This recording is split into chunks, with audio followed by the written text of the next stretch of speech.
Hello, welcome again to Business. My name is Darryl Kwao. 11 teams have had the chance to battle it out at the finals of the Cosmos Innovation Center 2019 Agri-Tech Challenge. The teams each presented their final business plans targeted at solving problems in the agricultural value chain. Karen Dodu has more.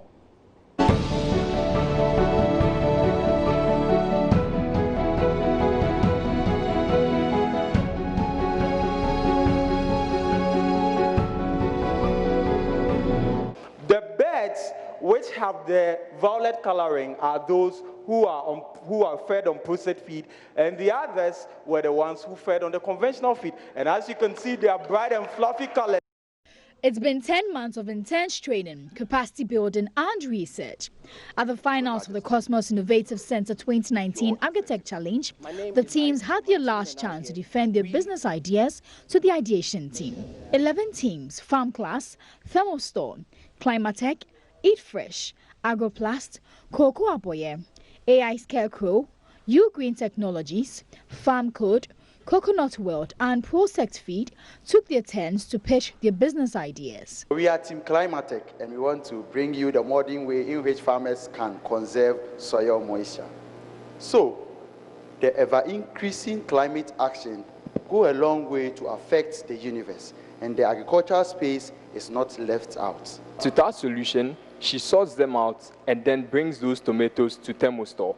When she brings them, we do our sorting, we do the quality control to ensure that only the best of them are taken, and then we stack them into the cold storage system called Thermostore. In the past, my grandfather's strategy of burying tomatoes in ash when he harvests his tomatoes always allowed us to enjoy our ga kinke early in the mornings with hot sauce prepared from fresh tomatoes. This in times when tomatoes were not readily available in the lean season. We enjoyed our meals very much. Farmers in Ghana find the need to use chemicals for crop protection because they lose 1/3 of their annual crop yield to pests and diseases. We have provided an automated insect trap system that reduces pest population and increased yield without the use of pesticides. Guest speaker and advisory council member for Cosmos Energy Ghana, Philip Aivo, urged the teams to plan their businesses to stay relevant. There are three elements that you need to consider in addition to everything else that you've been taught. The success rate for startups is difficult, but KIC has given you a heads up, a head up, a leg up, and when you think about effective planning, flawless execution, and a positive and progressive value system, that would also help your cause. Ideation team member Kamal Yakub, who doubles as the CEO of the 2019 winning team, Trotto Tractor, advised the teams to focus on scaling up their businesses as time goes on. Scalability is what echoed throughout all the members from the ideation team. So the products are already clear. We can see that they have good product and innovation from the system, but how to scale, how to make a lot of more people receive the impact of what they have done today is our advice as an ideation team and my personal advice to them. The winning teams, which will be awarded $50,000 seed funding, will be announced later in November. This will give judges the time to assess the developed products and services of the various teams. For Joy Business, Karen Dodu.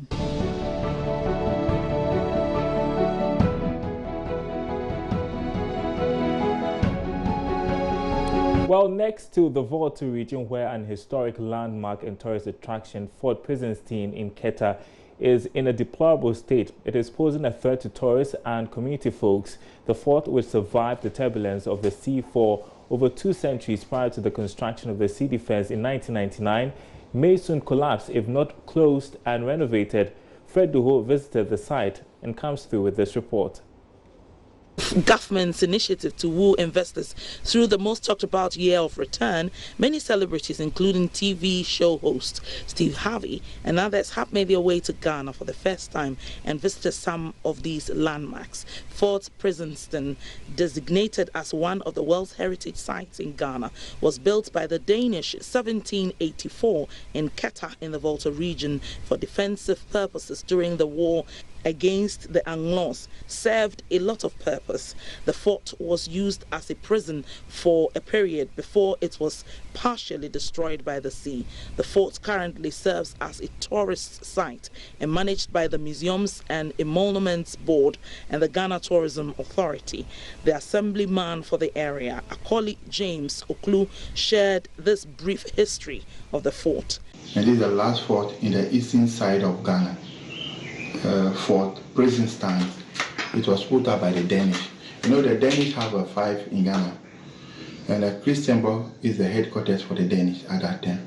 So after they put up Christianborg, they moved to put up this structure, and it's 1784. According to the assembly member of Keta Central Electoral Area, Akoli James Oklu, the huge numbers of foreigners trooping into Ghana should have been scheduled to tour all the forts in the country, including Fort Prinzenstein in the Volta region. This year of return, you know, we are experiencing a low patronage.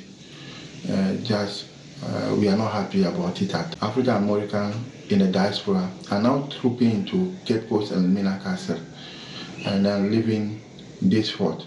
And this is the slave coast. You know, by then the coastline have been demarcated into 3. From Accra to Benin is called Slave Coast, and from Accra to Azim, Gold Coast, and Ivory Coast.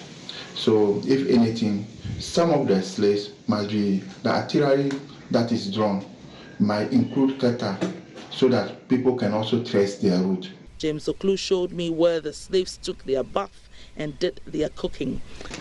Governors stand at the top, point at the one he admires, sleep with them. That's why you have a lot of mulattoes in Keta. And after the bath, the water remains here in case they are thirsty. They did the same water that they were bathing. The Queen Mother of Keta, Mama Awomashi the First, also shared some tales and calls on authorities to renovate the fort to generate revenue.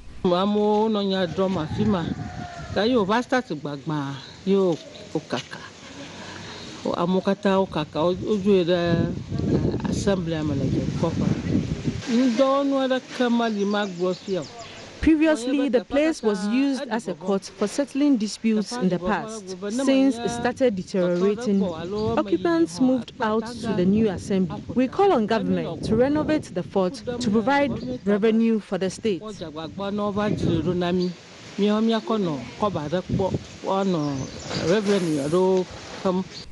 Boldly written at this entrance is a dungeon of no return. He tells me about 20 to 30 people in a 10 by 10 foot room. The metal dungeon where they kept the hardened ones. So a lot of them died over here through heat, suffocation, and dehydration. So they kept about 20 to 30 slaves over here at that time. Some operators say they are well prepared to receive visitors coming for the year of return. We have facilities that make it different from all other hotels in town. The fort there has been like something that has been abandoned, or like unlike the forts like Emina Castle, where it's a tourist site where everybody goes there and have a look at it. If you go to our forts over here, you see that almost every part of it are getting damaged and there is no repairs, and it doesn't look like a tourist. The fort in its present state needs urgent attention. Until then, it needs to be closed to the public to avoid any disaster in the near future. Fred Duho's report for Joy Business. That's it for business.